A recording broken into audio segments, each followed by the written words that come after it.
excited, guys, for you guys to join this video. I'm super excited. I have my two good friends and two colleagues joining me to guide this conversation as we dive into just mental training, what that means for dancers. I want to first start out, though, with the introduction. Francis, would you share your background in dance and sports psych? Sure. Well, first of all, hello, Heart and Soul watchers. My name is Francis Cacho. I am currently a part-time lecturer at Cal State Fullerton, teaching sports psychology, and I also run Puzzle Performance. It's my private consulting company.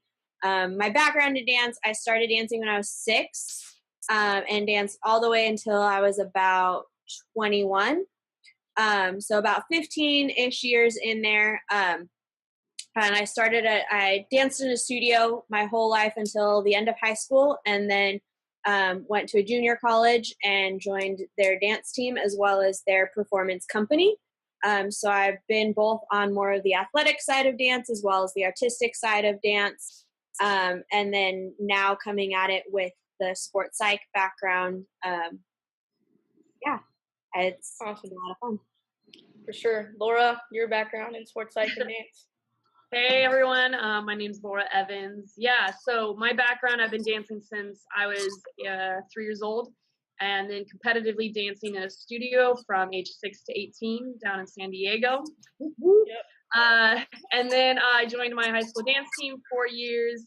I also joined a professional company while I was down there as well until I moved up to Fullerton area to get my bachelor's in kinesiology. And then while I was getting my bachelor's, I joined a hip hop crew, which was pretty awesome. Got an intro to the hip hop world, which is great. Then after that, I pursued my master's in sports psychology. Yeah, and I've been able to have the privilege to teach at a local studio, Hart Academy of Dance, for the past 5 years, which has been a blessing. And I've been able to teach at the university as well. And sports psych wise, I'm one of the sports psych lab directors there, so that's been a privilege as well. So I've been able to get involved in a lot of research and a lot of the workshops there in our programs. That's pretty cool. Perfect. Awesome. So before we get into kind of our framework and also the questions, I want Laura, if you could, to kind of describe to us, because we're talking about kind of different types of dance, right? Different type of genres. I just want our viewers to kind of be aware of those things. Yeah. There's a lot to dance. When you first hear it, you're like, oh, dance, and they see there's so much to that. So I'd like to just kind of touch on that. So like I kind of mentioned before, there's studio dance, where it's kind of outside of school, where kids from a young age to normally 18 get their technical training, like turns, leaps, leg holds, things like that. And they also get choreography, where they compete that choreography against other outside studios on a competitive stage, right? And they go to nationals and all that. And then there's also high school dance team and collegiate dance teams, right? And so that's its own thing with involved with school, and they have their own competition realm that they normally go with. And they have nationals in like Florida sometimes, Anaheim. So a lot of different stuff with that. And then you also have the commercial dance, which is what you kind of see, like obviously in commercials, music videos, Dance with the Stars, things like that, that are a whole nother level with different types of auditions, and the what they're looking for is very different, and it's a lot more very, very competitive. And then you have like classical ballet, which is what most people often think about with dance. And it is kind of what you see a lot of the times. It's like, yes, the leotard, the point shoes, the tutus, all that. It is very intense, and that's its own other genre in itself, completely.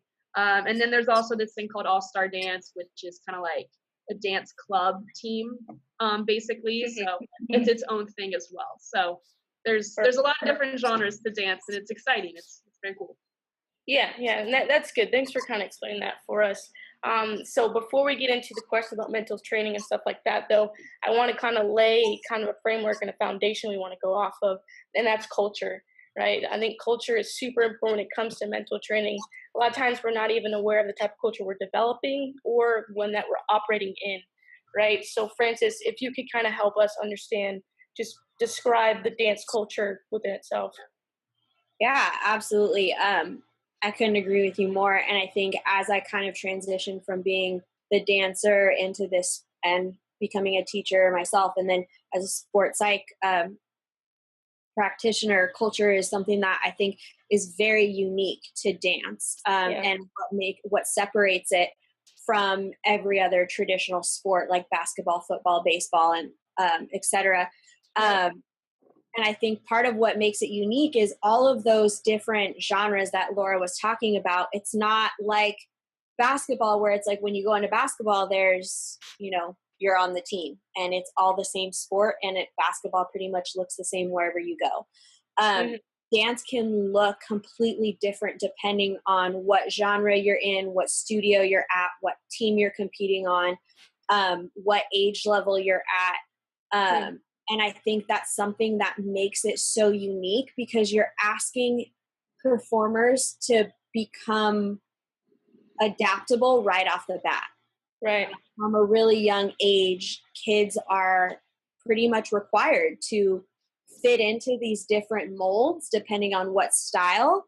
And that's how we get these awesome combinations of athleticism and artistry.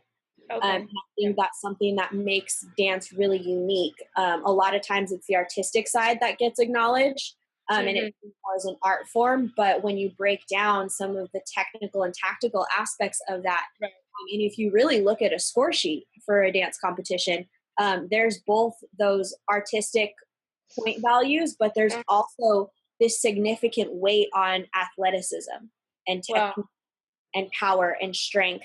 That a lot of people don't necessarily see, because these performers make it look so effortless.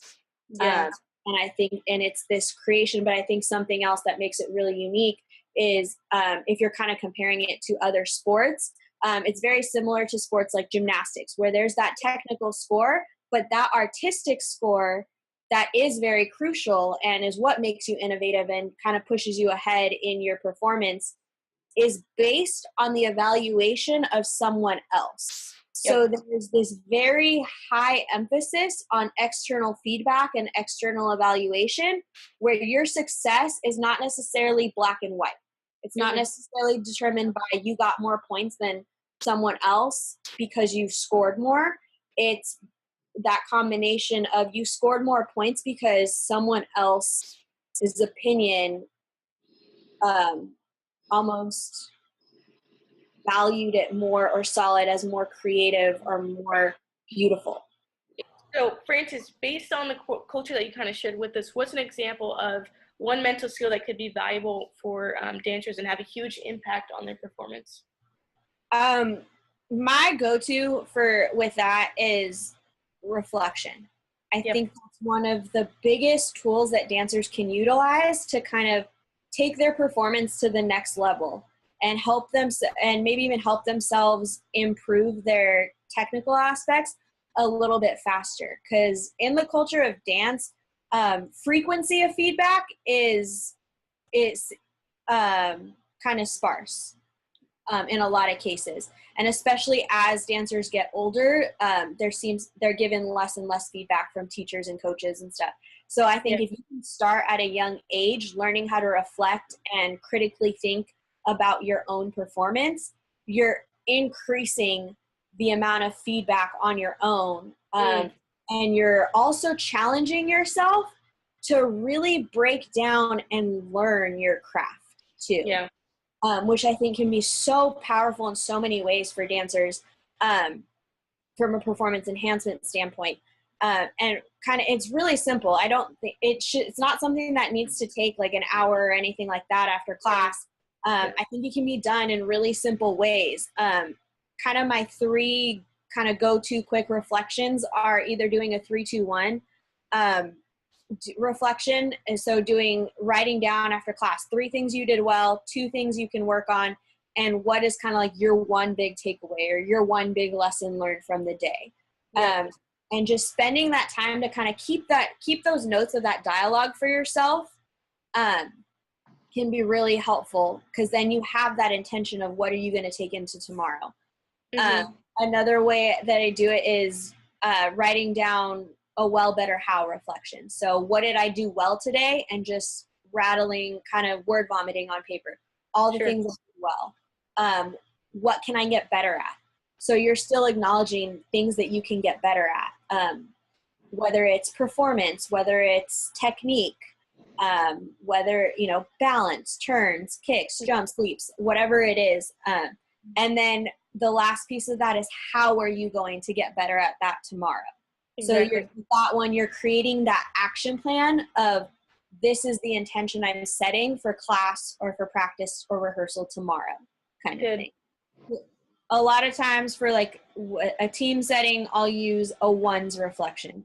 So at the end of practice, before everyone kind of like all hands in and breaks, picking 3 random people from the team, one person to acknowledge something that the team did well, one person to acknowledge something that they personally did well, and then another person to acknowledge something that they want to take into tomorrow's practice as a team. And I think with all 3 of those, you're getting a few different things. One, you're identifying both your strengths and your weaknesses. A lot of times when you're in an environment where you're depending on someone else's evaluation, it can get really easy to get caught up in overvaluing what other people think about you.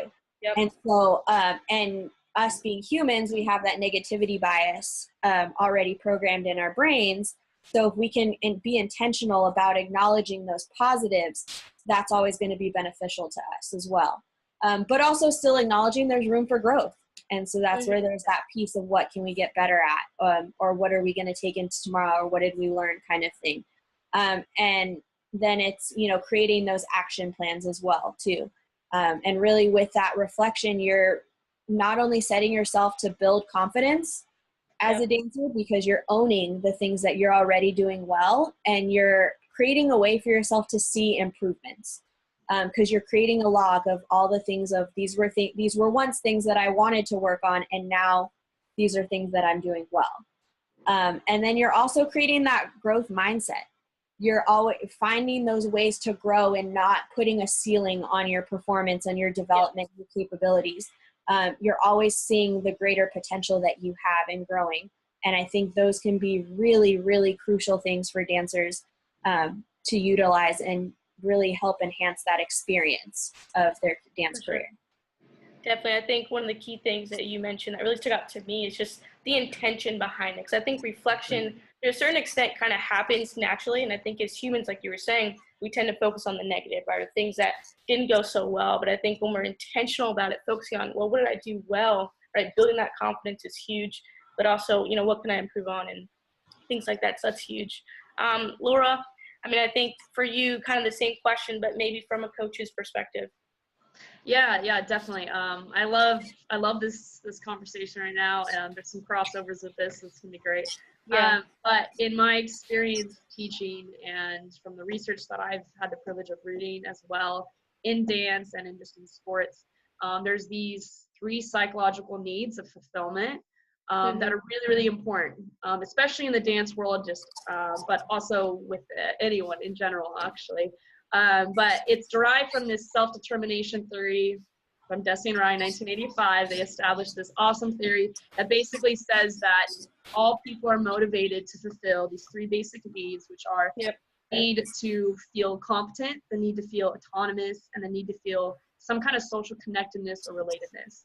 Right. Basically what that means from a coach dance perspective is that dancers feel this need to feel knowledgeable, feel skillful, to feel like they're capable, that they have that ability to do something, right? And then they also feel this need to have some kind of control over the situation, right? So that need to feel like they can correct themselves, that they can make those adjustments and be adaptable by themselves without someone having to tell them what to do, right? Tell them to do those things. And then lastly, it's this desire to feel like they belong, and that they're accepted, and that they're welcomed. And if you can hone in on those 3 when you teach or coach with your athletes, motivation goes up, confidence goes up. They all feed off of each other in such great ways. So how do you tap into that, And kind of what I go about it, just there's so many different ways. That one of the ways in which I do this is I do it with one-on-one, but you can do it in a class setting too. But like say I'm in a private session with this girl, and she's doing Alsacone turns, which is where your leg is out and your supporting leg is here. This is my example right now for those of you who aren't dancers. But basically they're doing these Alsacone turns and say they're falling to the left a bit, right? I let them have a couple trial runs, see if they can figure it out on their own, because I don't want to just jump in right away.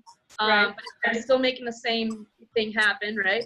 I ask them like, hey, noticing you're falling to the left a little bit. What do you think might be the cause of that? Or what do you think is the reason for that? And if they're just starting with me, especially with kids who don't like to talk a lot, they'll be quiet because they're so used to someone telling them exactly what to do, right?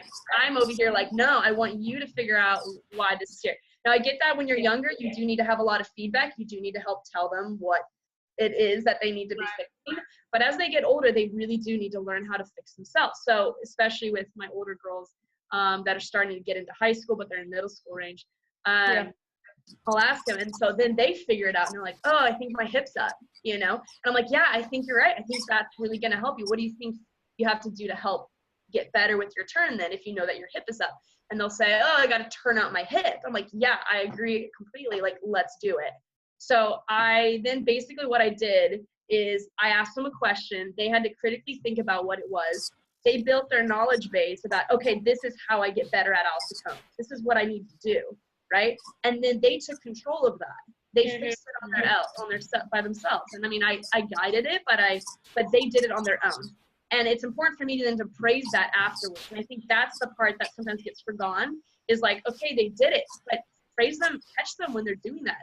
You know, in other classes, or if they come back to your private next week and they're really working on it, you're like, hey, I'm noticing you're really working on putting your hip down. That's awesome. Because really what you're trying to do is make them feel valuable, that you're paying attention to the fact that they are working hard and they're working on something, right? Because we're so caught up with, oh, you need to fix this and this and this and this, that we forget that they're working really hard on this one thing that they really want you to notice, you know?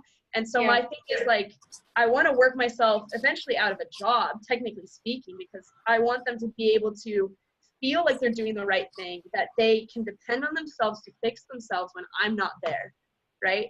It should be that way because they're not always going to have me in class. In other classes on stage, whether they go out to an audition, they should be able to adjust on their own and be confident with that and trust in their competence, right?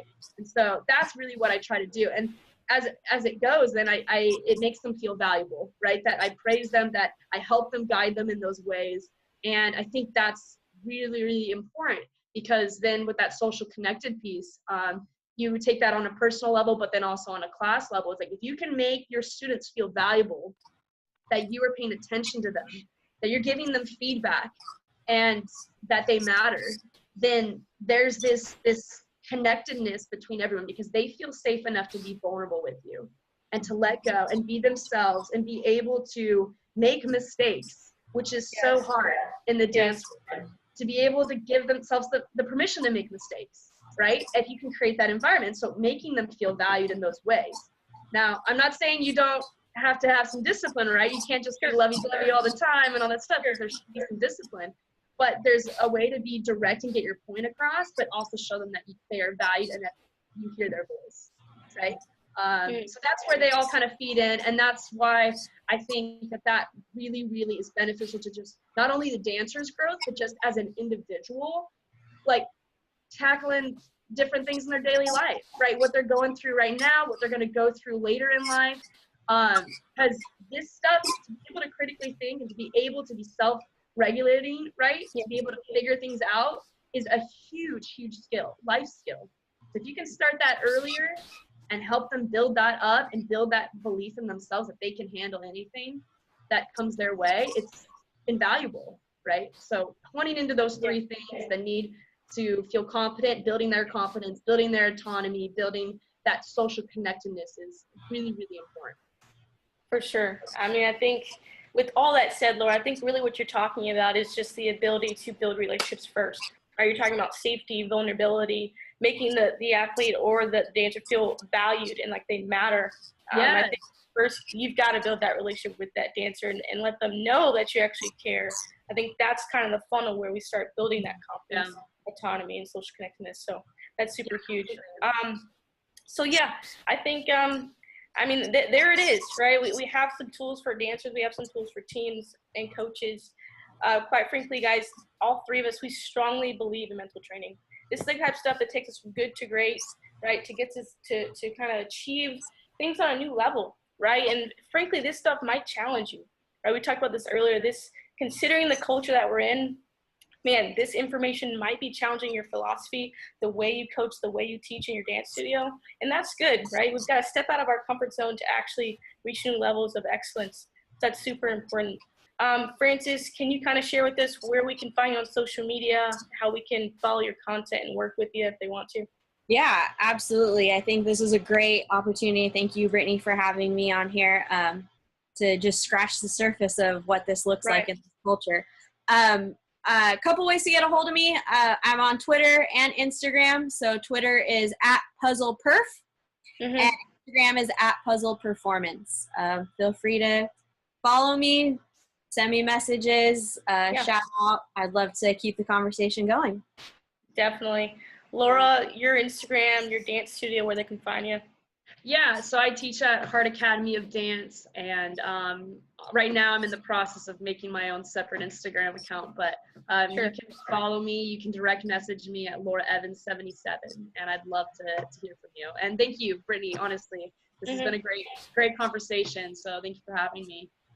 Definitely. Like Francis said, Laura said, this is just the start of a conversation. So if you guys have any questions, any concerns, stuff you want us to elaborate on, please reach out to any three of us. We'll be more than happy to kind of join that conversation with us. Thank you, Francis and Laura, for joining me. I really, really appreciate it. Yeah. Thank you.